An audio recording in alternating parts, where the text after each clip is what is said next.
nakaluto na ako sa wakas. Isda lang. Ito yung mukbang na low budget. Talong, okra, may munggo ako dito. Munggo na talagang munggo lang. Tsaka yung ginisa ko lang yung ano.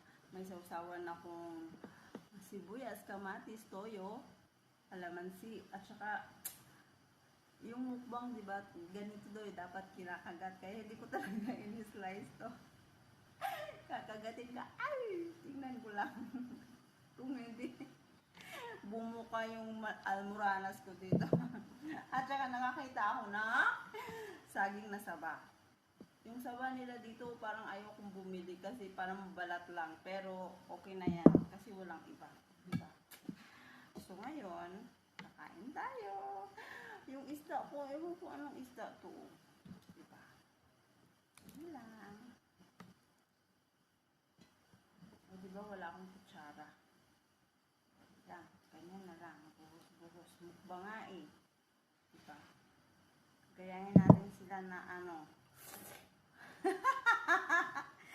Kaya natatawa ako. Hindi ako pwede mag-vlogger. Natatawa ako eh.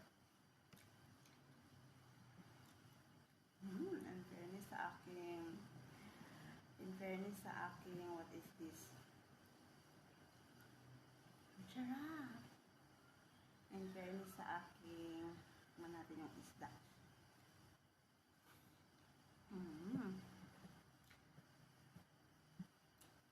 In fairness sa aking, ano ba ito? Munggo.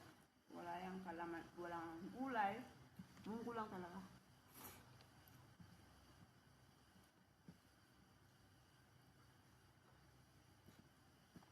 Kunti lang yung kinuha kong kanin, nakakatakot kasi baka hindi ko maubos.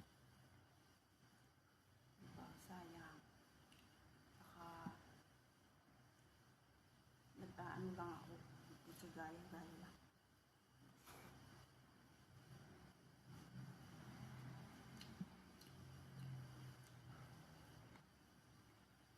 Bakit kaya yung mga nagmumukbang nauubos talaga nila?